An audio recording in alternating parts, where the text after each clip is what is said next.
olahraga ini banyak orang mungkin malas ya. Sebenarnya olahraga itu fungsinya salah satunya melancarkan pembuluh darah, kemudian membuat pembuluh darah kita elastis, sehingga saat terjadinya tensi tinggi, pembuluh darah semakin elastis, sehingga resiko untuk hipertensi semakin kecil. Kira-kira seperti itu. Oke, terima kasih dok telah menjawab pertanyaan kita.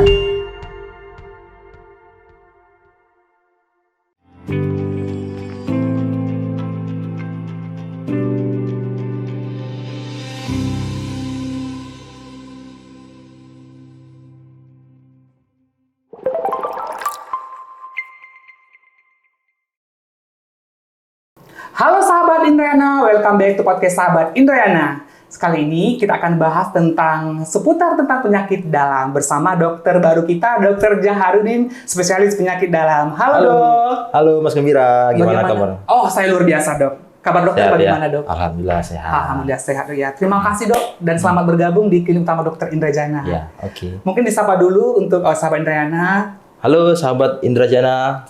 Semoga di sana tetap sehat selalu ya. Oke. Nah, kali ini dok kita bahas tentang hipertensi karena perkenalan juga untuk sahabat Indrayana di rumah dan juga kita sudah cari nih di Google apa sih kebutuhan sahabat Indrayana. Ternyata setelah di sosial media juga kita tanya kira-kira mau dibahas apa ya podcast berikutnya. Ternyata bahas tentang hipertensi atau tekanan darah tinggi. Kalau nggak salah dok ya, nanti dokter menjelaskan. Nah, kalau tekanan darah tinggi ini apa sih dok sebenarnya dok? Atau hipertensi ini apa sih sebenarnya dok? Boleh bisa nggak untuk sahabat Indrayana di rumah? Oke, terima kasih Mas Gembira. Baik, untuk sahabat Indrajana, mungkin kita ketahui hipertensi itu kan bahasa medis ya. Kalau bahasa awamnya tekanan darah tinggi. Kalau definisinya sebenarnya adalah suatu kondisi klinis yang ditandai dengan peningkatan tekanan darah, baik itu tekanan darah sistol maupun diastol. Biasanya kalau diukur tekanan darah sistolnya di atas atau sama dengan 140 atau tekanan darah diastolnya di atas atau sama dengan 90 seperti itu. Dan mengukurnya nggak bisa sekali. Jadi misalnya pasien datang sekali diukur tensinya 140, oh ini hipertensi, belum tentu. Jadi harus minimal 2 kali pengukuran. Baiknya memang harus 1 minggu kelangnya. Tapi kadang-kadang karena situasi, misalnya pasien rumah jauh, kadang ya bisa dokter menyarankan besok datang lagi ya Bu untuk cek seperti itu. Prinsipnya 2 kali pengukuran. Prinsipnya 2 kali pengukuran untuk mengetahui tekanan darahnya, begitu ya sahabat Indrayana di rumah. Nah berikutnya mungkin gejala hipertensi ini sebenarnya seperti apa sih dok? Orang yang mengalami hipertensi atau darah tinggi? Gejala ya, gejala dari prinsipnya hipertensi berarti kan tensi kita naik itu.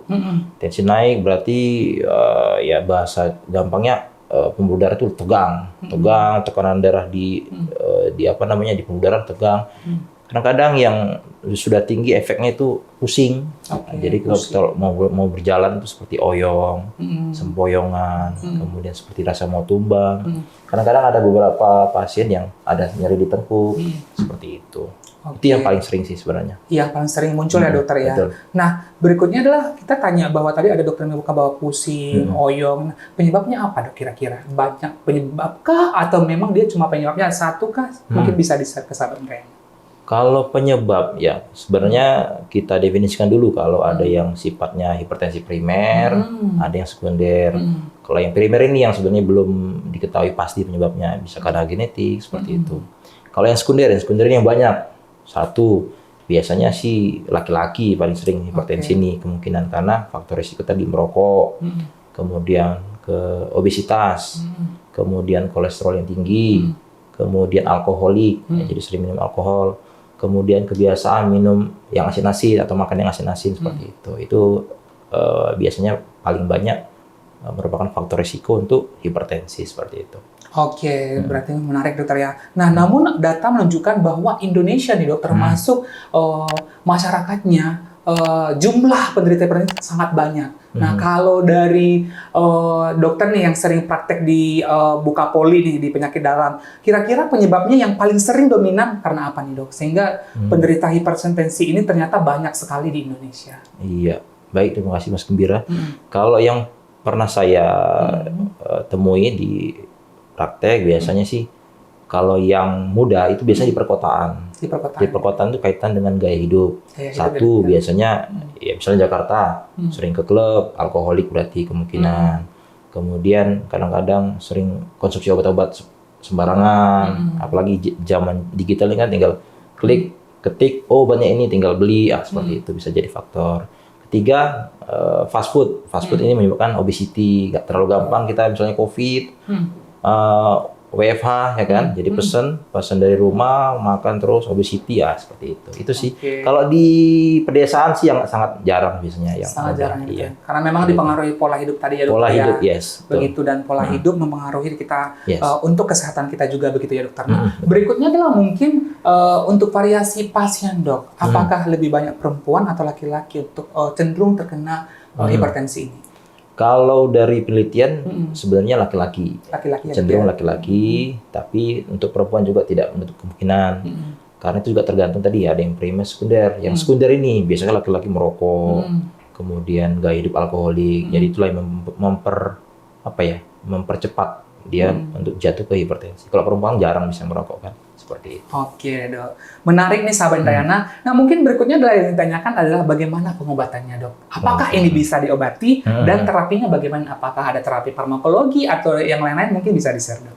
Oke, baik ya untuk sahabat Indrayana. Jadi misalnya baik yang muda ataupun yang usia lanjut, kalau dokter sudah menyampaikan, oh bapak atau ibu sudah terkena hipertensi, misalnya tensinya 160, berarti yang kita harus lakukan, berarti dokter biasanya banyak sih obat-obatan sebenarnya. Ada yang namanya CCB, ada yang ARB, ada yang beta blocker, banyak seperti itu. Tergantung kondisi pasien.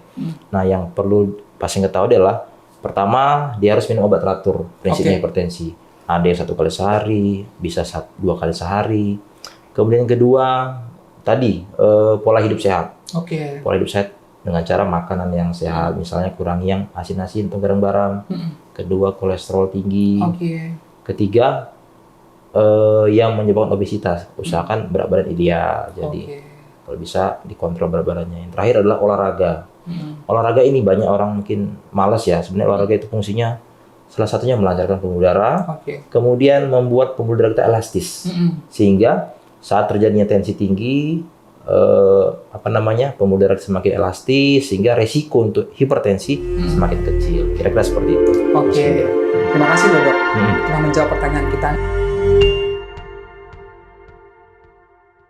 Pertama, kalau misalnya pasien ada yang pilih, dok saya pilih obat tradisional dulu. Pertama, satu, tradisional memang belum terpercaya kualitasnya. Mungkin banyak di pasaran masih hanya sifatnya testimoni dan belum berdasarkan hasil penelitian atau evidence based, jadi belum bisa dipercaya. Jadi saya tidak menyarankan yang tradisional. Yang kedua, hipertensi ini bukan dia berdiri sendiri. Artinya kalau tidak terapi dini, dia akan menyebabkan komplikasi. Misalnya tensinya 180. Bersikeras ini, saya nggak ada keluhan dok, nggak ada masalah, saya nggak perlu obat. Tapi komplikasinya apa? Satu, kalau di otak bisa ke pecah pembuluh darah otak, stroke. Kemudian ke mata bisa perdarahan di mata, ke jantung bisa bengkak jantung, ke ginjal yang parah adalah bisa gagal ginjal, seperti itu. Jadi saran saya kalau sudah terdiagnosis hipertensi, wajib hukumnya minum obat. Seperti itu.